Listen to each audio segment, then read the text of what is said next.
Mitra bisnis, Menko Marves Luhut Binsar Panjaitan meminta Presiden terpilih Prabowo Subianto untuk tidak membawa orang-orang toksik menjadi menteri di kabinetnya. Di sisi lain, Prabowo memang sempat bilang kalau ingin merangkul semua pihak untuk sama-sama membangun Indonesia. Apa komentar Anda, Mitra bisnis, mengenai saran tidak memasukkan orang toksik ke kabinet Prabowo Gibran ini?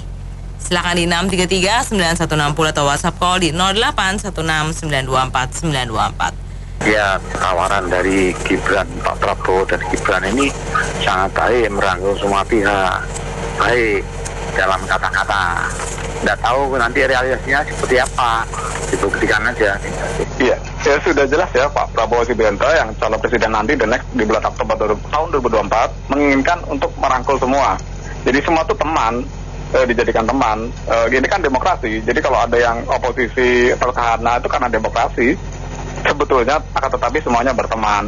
Jadi kalau ada yang toksik jangan diterima tuh yang misalnya nantinya korupsi gitu ya, atau koruptor, lalu dia mengacau keamanan seperti menjual narkoba, mafia narkoba, atau aparat negara yang bikin mafia narkoba, padahal Presiden Joko Widodo udah mengatakan tidak boleh anak buahnya sampai membagi penjahat termasuk badan narkoba dan sebagainya. Oknum-oknum ini banyak di negara ini. Minuman keras juga begitu, dan itu mengacau keamanan, maling-maling, nodong-nodong, begal, korbannya sudah banyak. Itulah yang disebut toksik atau racun kemungkinan, yang kemungkinan akan mengganggu nantinya jalannya pemerintahan, keamanan negara, keamanan bangsa, meracuni generasi muda dengan narkoba, minuman keras dan lain sebagainya itu yang toksik. Jadi kan pemerintahnya bisa tercemar. Jadi ini yang kemungkinan jangan sampai gabung diterima, hanya yang jujur-jujur baik aja, yang sama-sama membangun negara. Kemungkinan seperti itu, yang baik-baik, yang jujur-jujur, tidak korupsi, tidak mafia ini, mafia itu, oknum-oknum, itu yang kemungkinan yang bukan toksik. Racun itu dalam tubuh aja sangat mengganggu metabolisme kehidupan kita sehari-hari. Bagaimana juga kalau seumpamanya sikap itu dalam kenegaraan masuk dalam tubuh bangsa kita ini, artinya kan kedepannya juga bisa mengurangi kekuatan bangsa kita untuk melaju lebih cepat untuk mencapai Indonesia emas ini. Ini targetnya bukan main-main, 2025 sampai 2032 kan ya. Dari situ aja pendapatan targetnya harus mencapai minimal 1,5 miliar dolar kalau nggak salah itu per tahunnya.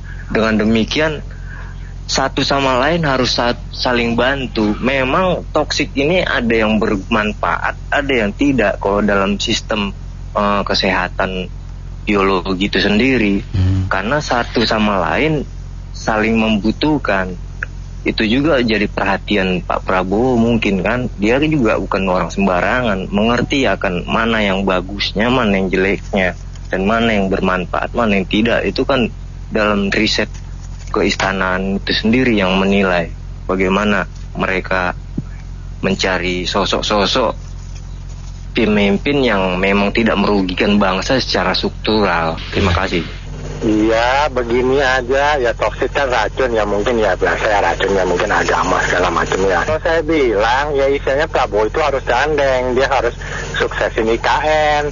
Kalau IKN DPRD isinya dia nggak bisa menguasai 51% suara, dia batal. Dia proyek mega proyek dia gagal semua sama Jokowi. Hilang kemarin tanahnya ada 220.000 hektar, dia punya 265.000 hektar. Digabungin mereka berdua udah hampir 5 miliar meter. Bayangin tanah 5 miliar meter, 5 miliar aja duitnya gede. Kalau kali 1 juta berapa duit? Harus sukses. Udah begitu. Saya cuma ingetin rakyat tuh, pantau. Iya mau ngebangun isiannya pakai duit negara dulu 466 triliun. Kan begitu. Itu kan dana awal. Iya. Begitu doang sih. Saya sih ya begini, saya emang nggak kayak Refli Harun. Ya pokoknya yang penting, ya pokoknya dia bilang Jokowi salah enggak. Kita kalau yang benar kita bilang benar. Kalau salah ya kita bilang salah. Iya. Ya, kalau di politik nggak ada tuh nih namanya toksit atau tidak toksit, itu tergantung kepentingan. Ya contoh ya, Pak Prabowo dulunya juga toksit, dikasih Menhankam sudah mengangkat Pak Jokowi selangit. Begitu juga Sudirman Said dulunya juga masuk di kabinet adem-adem, Pak Refri, masih komisaris, terakhir Pak Mahfud, dan orang-orang PDIP menganggap waktu satu perahu tuh, menganggap tuh Pak Jokowi anak mas, meskipun agak dilecehkan ya, agak dipanasan. Tapi begitu dikasih yang toksik, begitu dikasih kue kan diam juga. Mana ada toksik itu? Nggak ada lah, itu omong kosong gitu. Yang penting kuenya Pak, Pak Wanitiro, dapat duit, dapat manis, mana ada toksik? Dunia ini realitas saja. Begitu tidak di itu pasti lawan, pasti ngomongnya beda. Bedanya seperti Demokrat waktu awal mau gabung jelek-jelek perbedaan, begitu dikasih kursi satu menteri, wow, manisnya melebihi gula dan mati Pak. Terima kasih. Ya, sebut aja namanya siapa.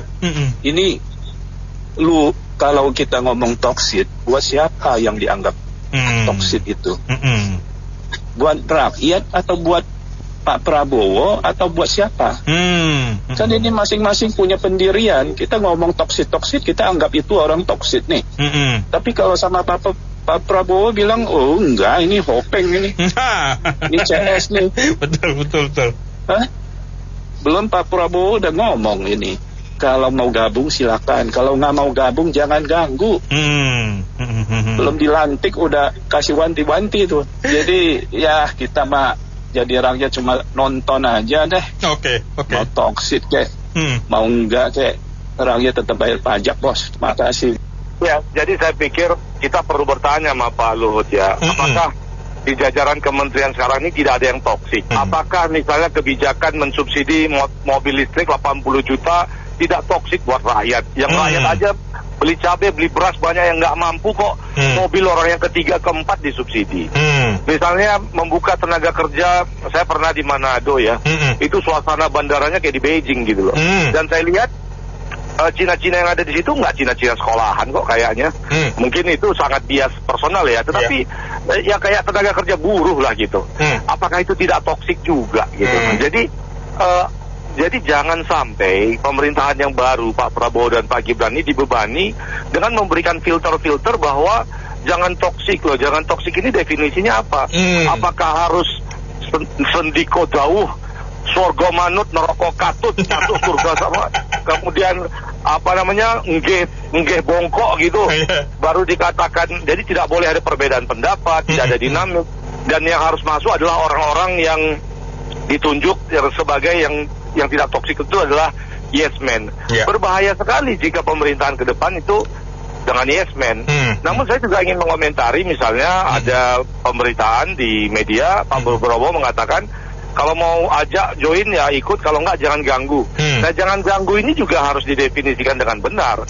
Tentu jika ada yang mengganggu jalannya pemerintahan secara tidak konstitusional ya harus ditangkap Pak. Betul. Tapi kalau dia dalam pengertian mengganggu sebagai pengontrol, oposisi pengontrol, baik itu pendapat, cara berpikir maupun langkah-langkah yang mereka ambil masih di dalam frame konstitusi, itu ya harus dibenarkan. Karena kita lihat ya bagaimana dulu Pak Fadlizon mengatakan pemerintahan Pak Jokowi ini kan pemerintahan rezim Sontoloyo, ada lagunya itu, cari di Google itu, rezim Sontoloyo. Kemudian bagaimana Fahri Hamzah dan Fadlizon duo ini di DPR menghajar, memaki-maki tiap hari Pak Jokowi, tapi Pak Jokowi melihatnya sebagai sesuatu yang lumrah. Jadi jangan juga nggak mengganggu itu diidentikan dengan tidak mengkritik, patuh.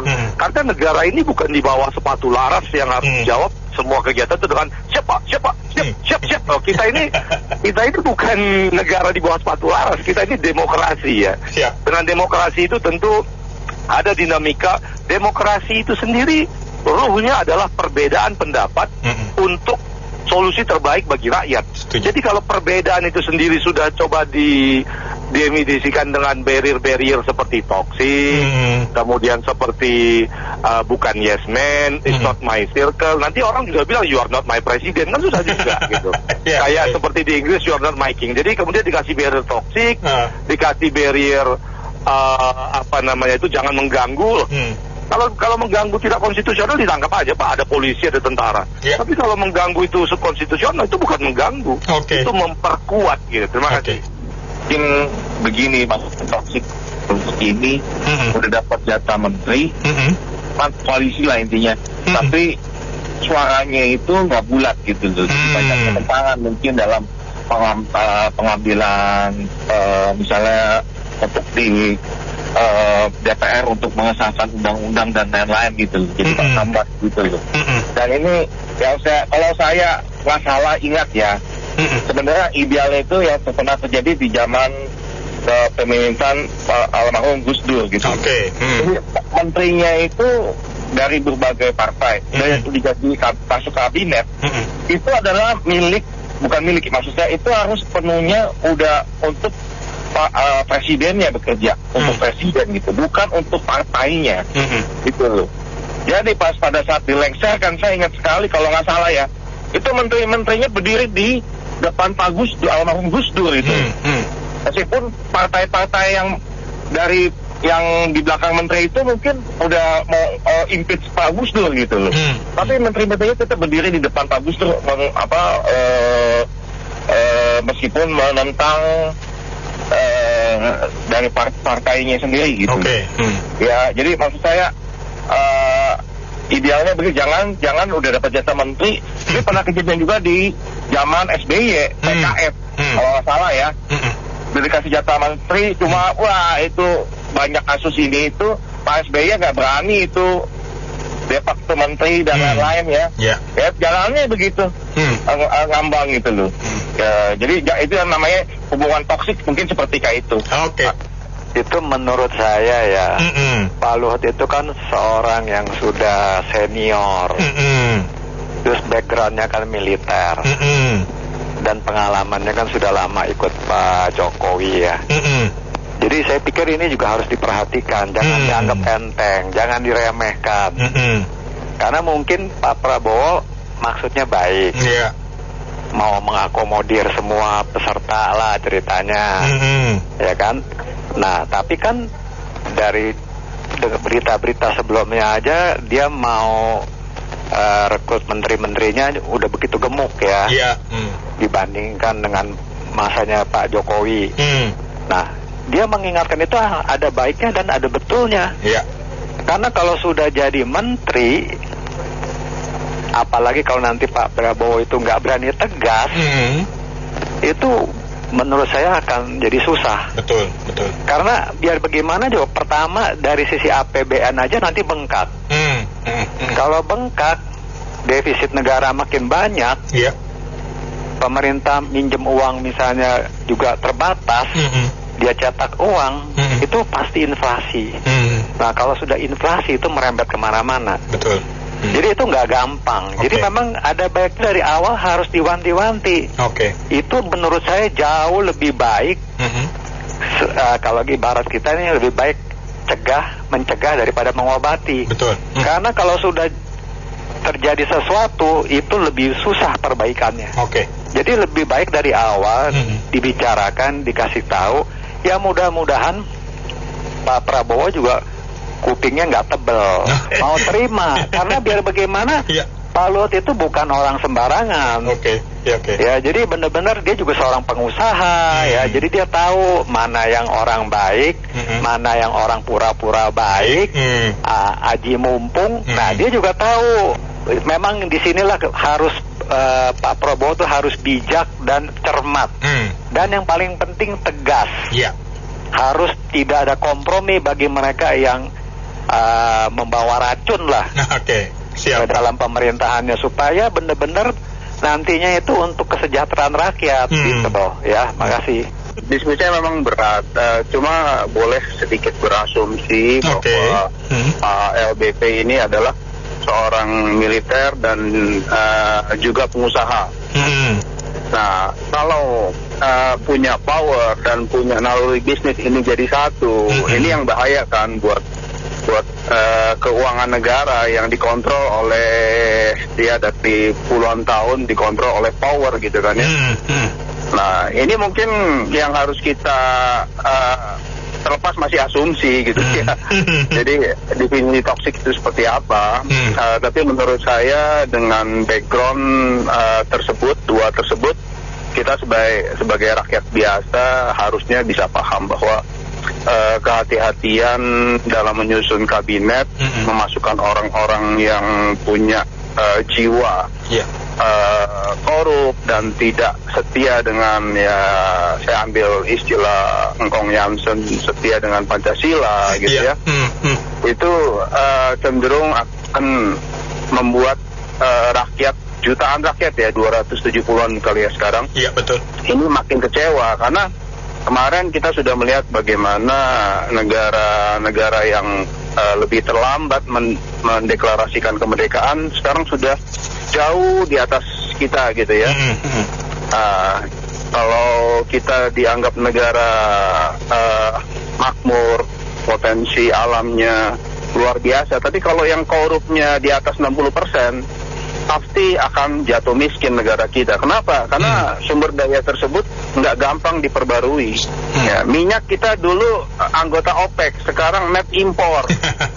Ini sesuatu yang gila gitu kan ya. Artinya dalam rangka nanti 100 tahun 2045 menurut saya ya hal-hal begini bisa dicermati oleh penguasa negara. Penguasa negara memang ada periodenya. Gitu kan. Jadi menurut saya ya oke lah, toksik dalam artian hati-hati karena pegang kekuasaan dan pegang background military gitu ya, top down. Kasian juga nanti menteri-menteri yang kita ingat skandal partai sapi gitu. Iya, itu yang ketahuan kan 2 sekian triliun kalau nggak salah. Di kementerian A 2T, di kementerian yang satunya setengah T. Lalu dia juga ada hasrat seknya gitu kan, dia memperdaya mahasiswa di salah satu di Jakarta Selatan. Buka aja lah, googling aja lah gitu. Jadi kita jangan menjadi orang-orang yang permisif gitu ya, case by case yang nggak bisa. Kita sudah terakumulasi, nggak bisa lagi bicara case by case. Bongkar aja track record orang-orang ini di sosmed gitu. Sehingga saya berharap sih susunan kabinet entah gemuk entah kurus, menurut saya itu satu hal. Tapi kalau membuat kemajuan berarti, ya kita masyarakat dukung aja deh. Saya setuju ya dengan Pak Ali dan Pak siapa yang terakhir ini. Ya, saya jawab Pak Indra. Sudah Pak Indra tahu juga itu beasiswa untuk mahasiswa itu digunakan oleh mereka untuk partai sapi juga. Itulah kira-kira. Sehingga sekarang kita kesulitan untuk membasmi di universitas-universitas. Ya benar, saya setuju. Terus ini info lagi yang dimaksud toksit itu orang yang bersangkutan sudah kerasa kok. Dan orang yang bersangkutan itu sudah mengklarifikasi atau denial. Bahasa kerennya itu udah mengatakan I'm so sorry, aku nggak paten, nggak ke situ, gitulah kira-kira. Itu udah klarifikasi. Jadi artinya LBP itu ngomong toksit itu yang bersangkutan yang disindir itu udah kerasa. Sebenarnya LBP itu ngomong seperti itu tuh artinya gini, bukan cuman korupsi doang, tapi tahu nggak? Gara-gara terakhir ini badan-badan kayak IMF, World Bank dan lain-lain itu pada menentang hilirisasi kita. Nah, itu sekarang tambah lagi siapa? Ada XRI 2. Nah, XRI 2 kayak gitu. Terus Tom Lembong, terus itu Faisal Basri, Bapak biarin gue buka aja deh kelamaan. Nah, banyak itu mulai nongol-nongol lagi. Yang lalu udah disentor sama Bung Satyo, sekarang nongol lagi kayak gitu-gitu. Jadi memang kita harus hati-hati. Ini bukan sekedar cuman korupsi, dan perlu diketahui korupsi kita. Nomor 5 dunia. Thank you. Saya sependapat dengan Pak Luhut, dan kita tahu siapa yang dibilang Pak Luhut itu.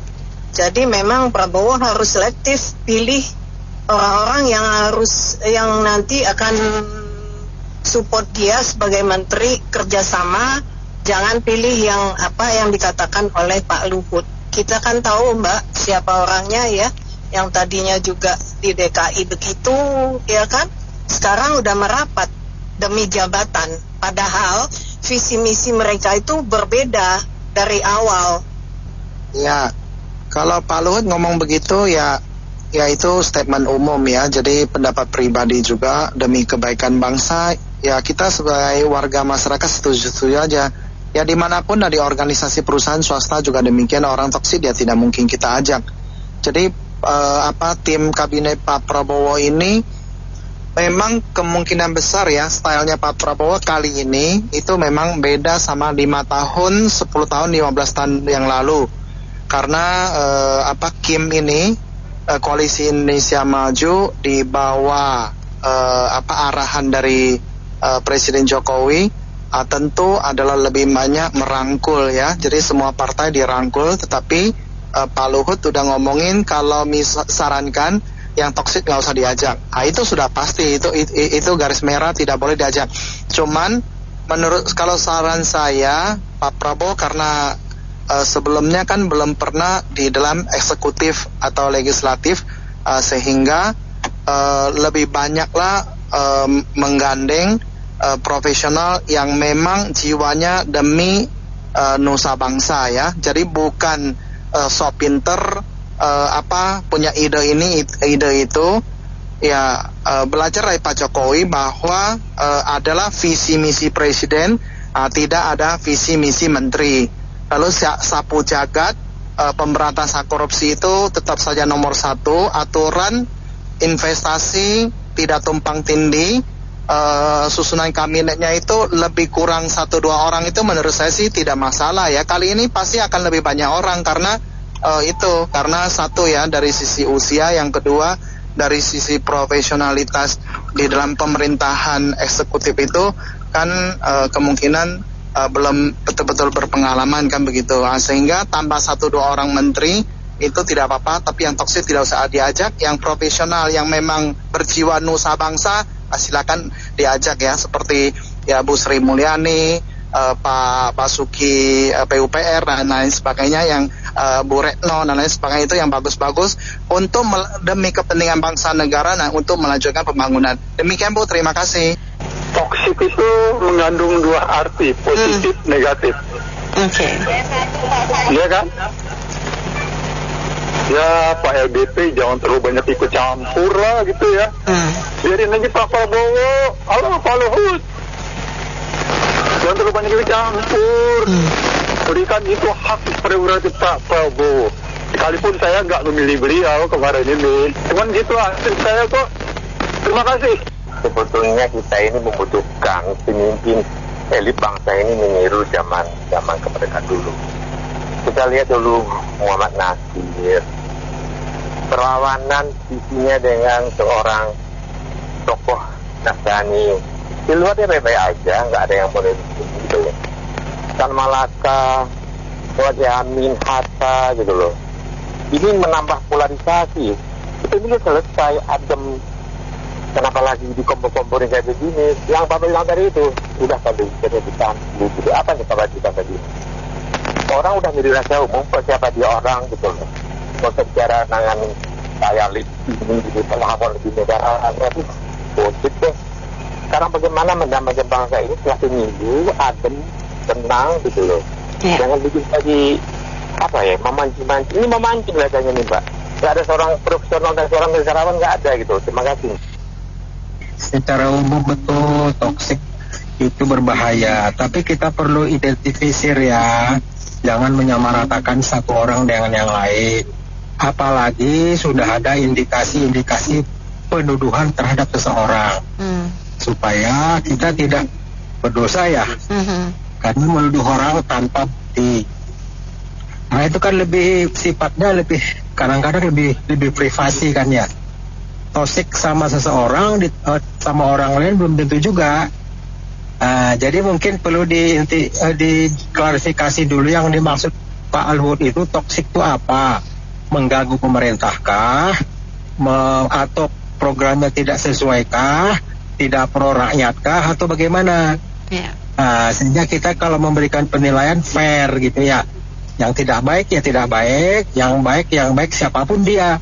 Karena kita kan demi bangsa. Terima kasih. Berbicara itu diri kita itu periksa dulu. Jadi jangan dilontarkan begitu saja. Malu kita apa yang kita perbuat, apa yang kita lakukan. Berbicara itu ya difilter lah semuanya itu. Ini kita hidup bernegara, apalagi katanya pejabat negara yang berbicara. Waduh, pejabat negara itu harus jadi contoh kepada rakyatnya. Rakyat yang menggajinya harus hormati keputusan rakyatnya. Jangan karena kesenangan mereka digaji oleh rakyat, menikmati gaji rakyat, uang rakyat, mereka nyaman duduk di sana terus. Nggak lama itu.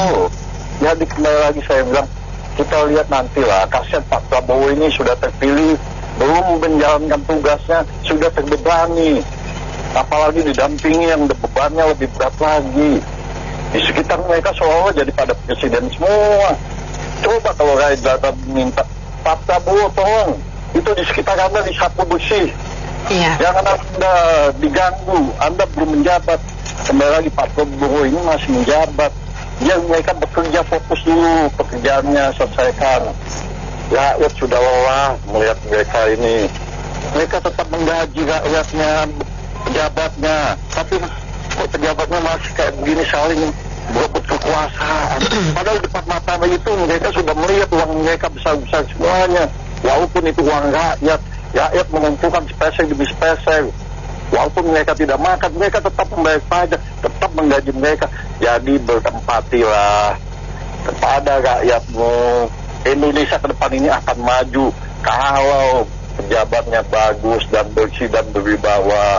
Kita zaman dulu kita masih disegani kita. Kosian kita di lengos pun tidak akan orang. Jangan itu sama rakyatnya tidak dipandang juga. Terserah lah mau jalan mau bagaimana. Saya tetap membayar kok, gitu saja. Makasih Sobat. Gini ya Bu ya, kalau menurut saya sih ya Pak Luhut kalau bilang ya jangan dipilih orang yang toksik, kalau menurut saya salah itu. Kalau menurut saya ya kalau yang mau jadi kabinet di Prabowo itu orang yang kagak berasumsi korupsi gitu loh. Itu yang dipilih nomor satu. Karena apa? Itu Indonesia tuh udah terlalu krisis kepercayaan jadinya.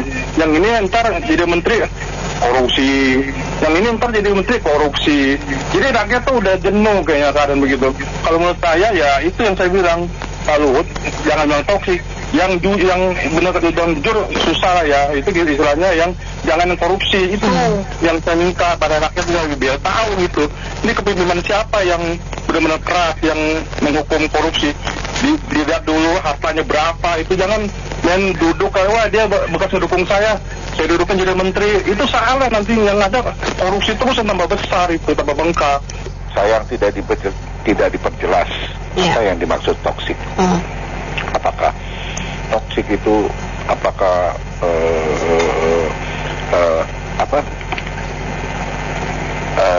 koruptor, pernah korupsi, terus apakah mafia jalanan, apakah ekstremis.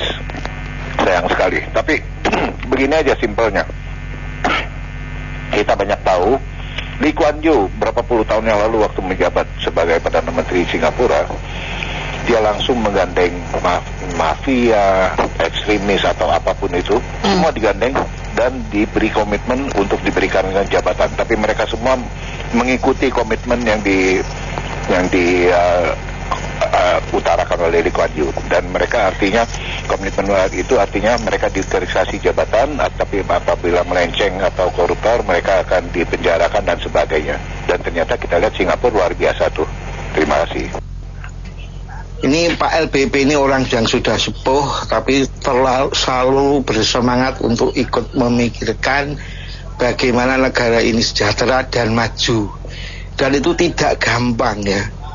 Karena negara kita ini besar, kompleks, SDM-nya juga masih sangat rendah.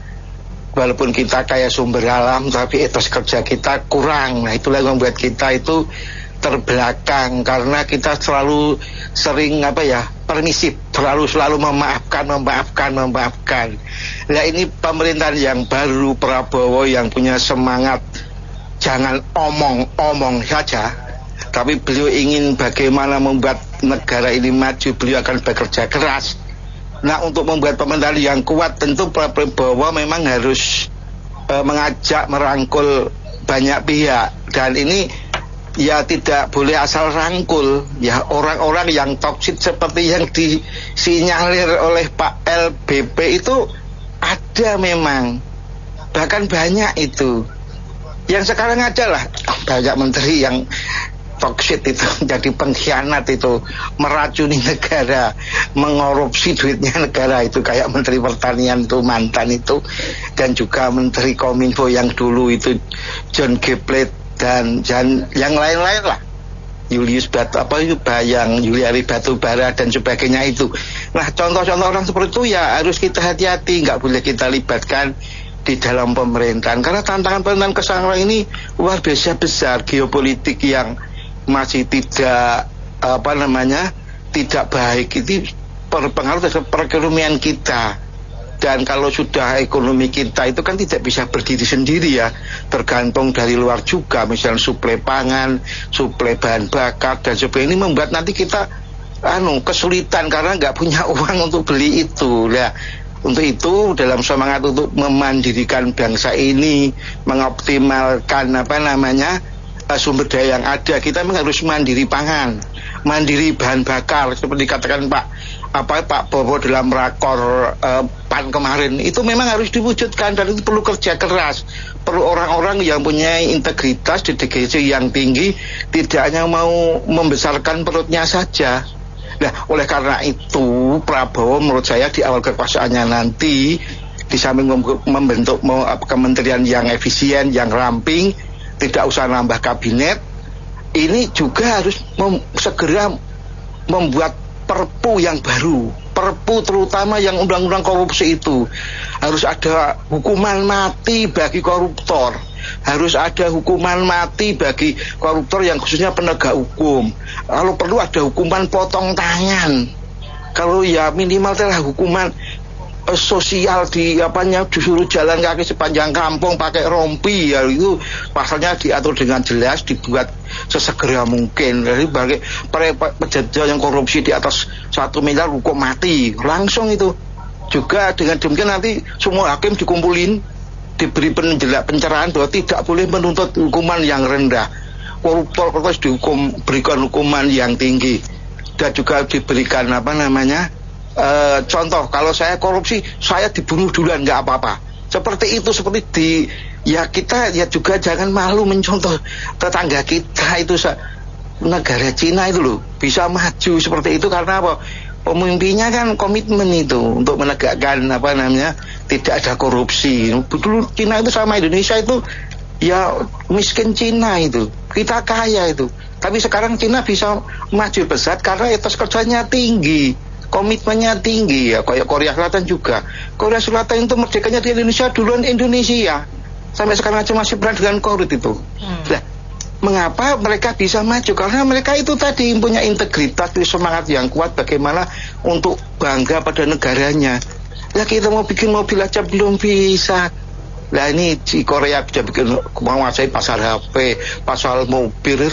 Mereka itu semangatnya dulu, kalau tidak salah waktu saya masih sekolah dulu tuh dapat informasi kalau orang Korea itu setiap pagi bisalamnya begini, kalahkan Jepang, dan itu ditanamkan terus, dan kerja keras belajar, kalahkan dalam arti ilmunya, teknologinya, tidak perangnya, tidak. Nah itulah yang dicontoh. Nah sekarang aja kita bal-balan aja, kalau nggak minta bantuan Korea nggak bisa sampai semifinal daripada AFC itu. Nah, orang-orang Korea semangatnya tinggi. Seperti itulah. Jadi ini pemerintah Prabowo yang ke depan ini memang memasuki banyak hal ya, berat, utang besar, geopolitik yang tidak bagus, iklim yang ekstrim. Nah ini perlu kita semangat kejujuran, mengenai integritas, sehingga orang-orang yang toksik memang harus disingkirkan sejak awal. Pokoknya yang mau jadi menteri itu disuruh tanda tangan, kalau saya korupsi saya siap ditembak mati atau dipotong tangan, begitu. Kalau saya sih simpel, mungkin saya kan Pak Luhut bilang pokoknya jangan bawa lagi orang toksik ya kan. mungkin jadi maksud karena udah terlalu banyak orang toksik di dalam ya. Jadi udah jangan bawa lagi orang yang toksik gitu ya. Udah kebanyakan orang yang toksik ya kan. Makanya kenapa Pak Jokowi itu lebih percaya kepada keluarganya. Ya kan, itu menurut saya. Kenapa? Supaya dengan keluarga ini kan lebih well trust gitu aja. Ya, terima kasih. Ini kan mungkin dia kasihan sama Pak Prabowo. Di sekelilingnya para orang-orangnya seperti itu. Makanya diingetin lah gitu. Karena kelemahannya Pak Prabowo itu di baik-baikin. Di Indonesia kan yang pintar kerja nggak mau jadi penjilat. Tapi yang nggak bisa kerja lebih pintar jadi penjilat. Makanya yang datang itu nanti orang-orang yang suka datang ke rumah padahal nggak bisa kerja. Itu yang harus hati-hati Pak Prabowo. Jangan seperti Pak Edi dulu. Pak Edi kan dulu itu kepercayaan Pak Prabowo. Begitu punya jabatan langsung korupsi. Makasih. Ini istilah toksik ini bisa diganti beberapa diksi itu. Ketika MK memutuskan MK 90 itu, wah alamat negeri ini dikuasai orang-orang antagonis sebenarnya. Nah, kira-kira mirip lah itu antagonis, toksik. Kalau dalam peribahasa bahasa Indonesia ada istilah yang populer dulu tuh. Gara-gara nila setitik rusak susu sebelanga. Jadi nila itu ya racun itu. Nah sekarang racunnya itu sebelanga. Rusuh, nggak tahu deh susu itu mana. Pak Prabowo bisa bertemu langsung ya dengan Pak Luhutnya untuk mendiskusikan siapa yang dimaksud oleh Pak Luhut sebagai toksik itu gitu. Supaya ya Indonesia ke depannya lebih bersih. Terima kasih. Ya, menurut saya sih jangan dipilih untuk ngisi kabinet itu karena emang jatah ya, karena jatah begitu loh. Jadi karena harus kasih jatah, yang toksik pun harus tetap dikasih gitu loh. Jadi memilih orang itu emang harus berdasarkan dia emang punya kemampuan di bidang itu, bukan karena harus kasih jatah jadi orang toksik juga diterima. Nah, menurut saya sih kayaknya kabinetnya kebanyakan ya, kalau mau ditambah lagi Amerika yang lebih besar dari Indonesia aja kayaknya kementeriannya nggak sebanyak itu gitu. Ini belum apa-apa, belum terbentuk kabinet, belum apa-apa udah banyak yang cawe-cawe sama Prabowo. Wah Prabowo ya beban mental Prabowo nih. Nah, itu yang maksud toksik itu apa gitu, nggak jelas. Pak Luhut jangan melontarkan seperti itu. Pak Luhut kan bukan dari Gerindra, dia tuh hanya sebagai ya teman mitra kerja lah itu. Jadi yang jelas urusin aja Prabowo sendiri lah yang urus itu. Dan Prabowo juga jangan banyak orang yang mau cari-cari ke Prabowo. Ini jadi pusing Prabowo ini. Ya, Enggak, Pak Horas memang benar, ya enggak, Pak Horas betul. Kalau di Indonesia kan memang banyak orang begitu, ya enggak ada maunya. Ya kalau kita ngerangkul juga nggak bisa pembantu-pembantu, tapi cari yang benar. Jadi kalau gitu kan dia mesti nyari orang benar-benar serius, orang nasionalis, orang Pancasilais kan. Kan banyak di Indonesia kan orang partai apa yang membawa agama. Wow, istilahnya itu seperti tumbuh-tumbuhan parasit sama. Ya nggak, nempel hidup di pohon Pancasila, tapi mereka pikiran otak jauh, tidak mengabdi. Sebenarnya itu banyak. Terutama dia partai-partai yang membawa agama deh, pasti. Gitu, jadi ini mesti dirangkul yang milih benar-benar serius. Jadi supaya bangsa ini ada perubahan, tapi dia pribadi harus tegas, punya pendirian juga, benar tidak? Silakan. Mungkin yang dimaksud orang-orang racun itu ya. Kalau saya contohin zaman dulu tuh, saya ngomong zaman dulu tuh ada ketua buruh itu demo terus sama orang pemerintah supaya dia jadi menteri. Tapi setelah jadi menteri juga menteri tenaga kerja nggak bisa apa-apa juga. Itulah mungkin orang racun. Terima kasih. Apa yang disampaikan Pak Luhut itu bisa dibenarkan ya. Tapi ngurus negara ini nggak mudah. Kita ngurus RT RW aja orang toksik juga banyak. Macam-macam. Yang penting ini saja. Siapapun yang jadi menteri sekarang ini, medsos ini mengontrol luar biasa. Netizen itu lebih dahsyat. daripada presiden sendiri. Kalau Pak Prabowo atau presiden tidak tanggap terhadap apa yang dikatakan netizen, ini bisa berbahaya buat negara ini. Itu bisa kita lihat di negara-negara Eropa yang digoncang. Bahkan Inggris sendiri Perdana Menterinya bisa langsung jatuh. Ini dampak dari netizen kuat sekali. Jadi yang penting mungkin maksudnya Pak Luhut itu supaya ada kestabilan negara ini. Kalau orang-orang yang racun itu semua, terutama yang anti Pancasila, itu bahaya lah Pak Prabowo kalau pilih orang seperti itu. Itu sesuatu yang bukannya si menterinya yang jadi apa masalah, tapi si Pak Prabowo-nya bisa dihantam oleh netizen. Sama seperti masalah Sambo.